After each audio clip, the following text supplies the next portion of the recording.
Today we're going to be talking about slavery in the Bible. This should be good. Because a lot of people think that the Bible condones slavery, but in reality, the Bible does not condone slavery at all. It forbids it. In the United States, we had something that was a very weird, perverted form of slavery. Perverted slavery? You mean opposed to the healthy, normal type of slavery? This kind of slavery is actually specifically forbidden in the Bible.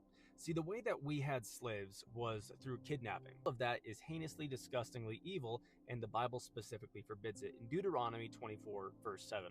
Listen close. If a man is caught kidnapping any of his brothers of the sons of Israel, and he mistreats them or sells them, then that thief shall die. So you shall purge the evil from among you. See, right there, what's happening in the context is that guy was kidnapping and then he was selling them as slaves. And as a punishment for that, God says that he must die. That's how evil God finds it. No, this verse shows how evil ancient peoples found this practice. In ancient Near Eastern cultures that were contemporary to the Bible, we see similar laws. In the Laws of Hammurabi, Article 14, we see a very similar law. In both the Laws of Hammurabi and the Old Testament, a law forbidding the legal enslavement of a free person was not a condemnation of legally sanctioned forms of slavery.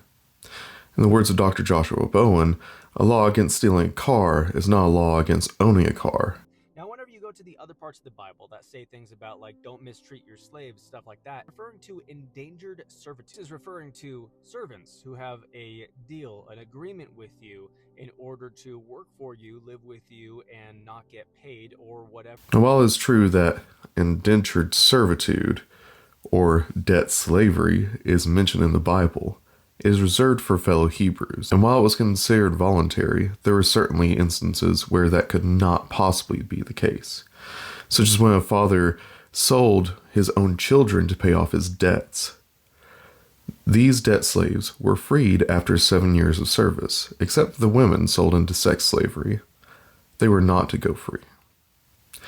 That being said, the Bible also explicitly endorses chattel slavery in Leviticus 25, verses 44 to 46.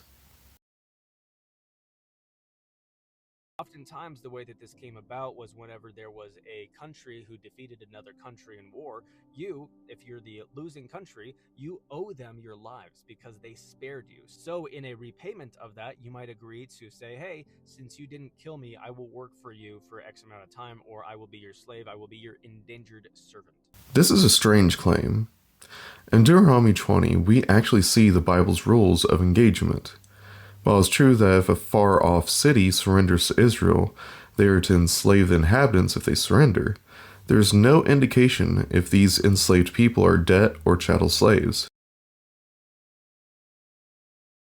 Given that debt slavery was reserved for fellow Israelites, and foreigners were allowed to be chattel, it is a safe inference that these prisoners of war were to be chattel slaves. In either instance, you have Israel going in and conquering a city and giving the inhabitants the choice of either death or enslavement.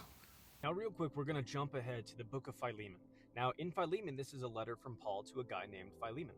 And what Paul is doing is he's talking about this guy named Onesimus. And this is one of Philemon's slaves. So Paul is saying that Onesimus, he has become a Christian. So he's saying, I'm sending him back to you, but I want you to receive him not as a slave, but I want you to receive him back as a brother in Christ. So Paul is making the request that Philemon lets Onesimus be free, no longer his slave. But even in this context, he was an indentured servant.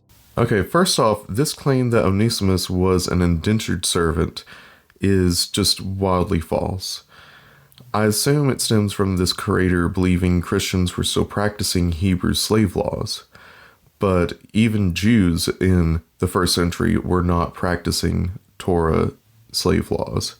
In reality, both Jews and early Christians adopted the slave practices of the Roman Empire. Onesimus was almost certainly a chattel slave. Now, there's a lot of debate about what Paul is actually saying here in Philemon. J. Albert Harrill actually makes a good argument that Paul is trying to convince Philemon to free Onesimus into his own service. Even if we accept that Paul is asking Philemon to free Onesimus, this is only evidence of Paul asking a Christian slave master to free one of his slaves that Paul happened to like.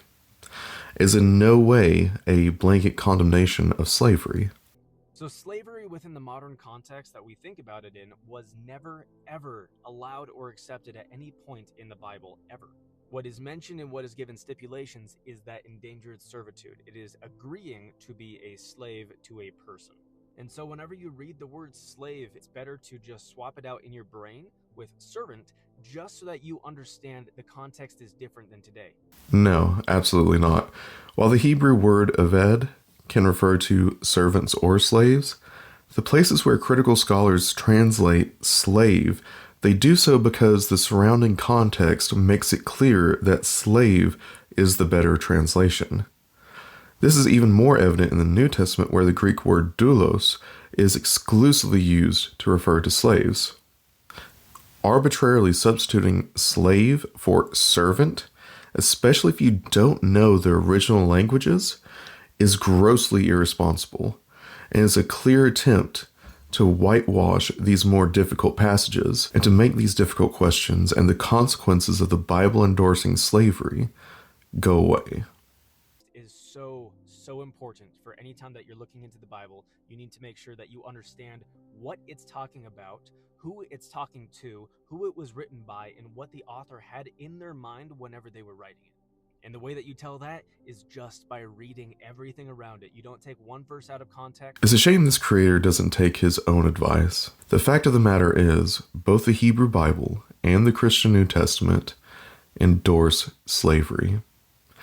And not once does it condemn it.